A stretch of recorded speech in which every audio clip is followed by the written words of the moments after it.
میں تو زیادہ چودھری صاحب کے بارے میں اتنا جانتی نہیں ہوں، مگر آپ سب لوگوں کی باتیں سن کے ایک چیز تو میں یہاں سے لے کے جا رہی ہوں، وہ ہمت، کیونکہ یہ بات یہاں عیاں کر دی ہے چودھری صاحب نے اپنی زندگی میں کہ کتنی بھی مشکلیں آ جائیں، کتنی بھی مصیبتیں آ جائیں، جب آپ کے پاس ویژن ہو، آپ ٹھان لیں تو کوئی چیز ناممکن نہیں ہے۔ اگر جیسے تاج صاحب نے کہا کہ ہم نے اینٹوں پہ بیٹھ کے فیصلہ کیا اور اتنا شاندار یہاں یہ ایک لوگوں کے لیے ادارہ قائم کیا، تو میں سمجھتی ہوں کہ کوئی بھی چیز مشکل نہیں ہے اس وقت، خاص کر جب کہ ہم بہت ہی مشکل حالات سے گزر رہے ہیں۔ تو ہر رات کی صبح ہوتی ہے اور دوسروں کے لیے تو سب جیتے ہیں، اپنی اچھی نوکری کرنی، اپنے بچوں کو اچھی تعلیم دینی اور ان کو بڑے بڑے افسر بنانا، یہ تو سب لوگ کرتے ہیں،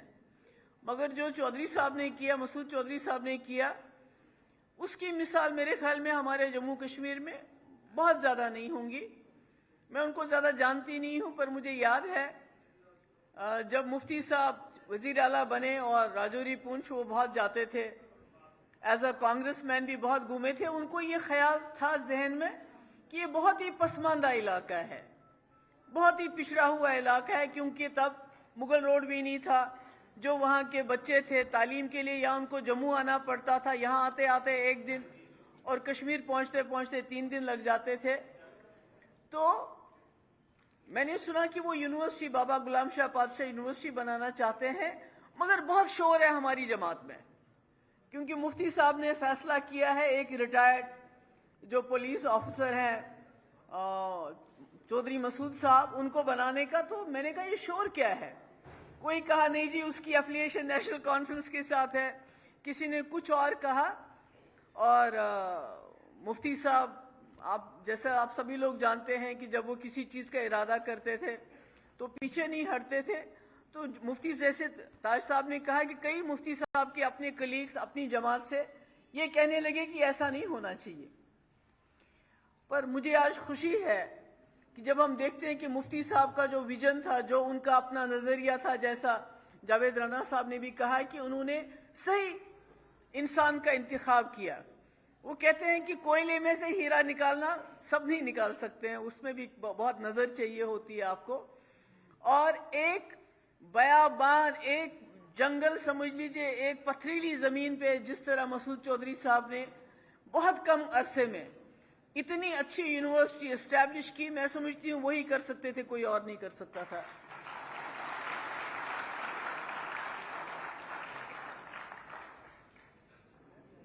اتنا ہی نہیں کہ مطلب جب میں یہاں دیکھتی ہوں، یہاں ہر جگہ سے بچے آئے ہوئے ہیں، تو وہ پتہ چلتا ہے کہ مفتی صاحب کا بھی بیک گراؤنڈ تھا علی گڑھ مسلم یونیورسٹی، جبکہ وہ 59 میں وہاں سے واپس آئے، اور مسعود صاحب کا بھی علی گڑھ یونیورسٹی۔ اور میں سمجھتی ہوں وہ جو گنگا جمنا جو ہم یہاں بھی دیکھتے ہیں آج، جو بہت سارے آفیسر ہیں،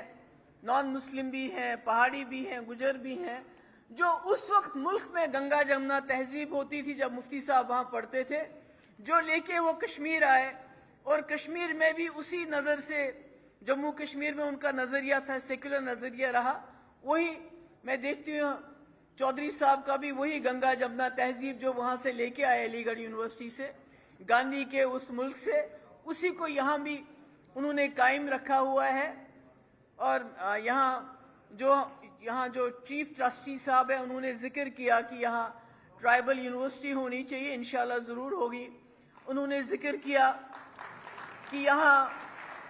ویمن کے لیے ٹرائبل کالج بننا چاہیے۔ مجھے معلوم نہیں میرے وقت میں اس کا ذکر کیوں نہیں کیا، چھوٹے موٹے کام ہم نے کیے تھے، یہ بھی کر سکتے تھے۔ بہت اچھا ہے، ہماری بچیوں کو تعلیم چاہیے۔ مفتی صاحب کا یہ ماننا تھا، جیسے کہ چودھری صاحب بھی سمجھتے تھے اس بات کو،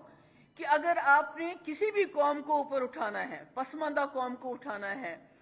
تو ایجوکیشن از دا بگیسٹ ایکولائزر، یعنی یہ برابر کرتا ہے، چاہے ہندو ہو، مسلمان ہو، سکھ ہو، عیسائی ہو، غریب ہو، امیر ہو، جب آپ اس کو ایجوکیشن دیتے ہیں تو وہ برابری کے اس پہ آ جاتا ہے۔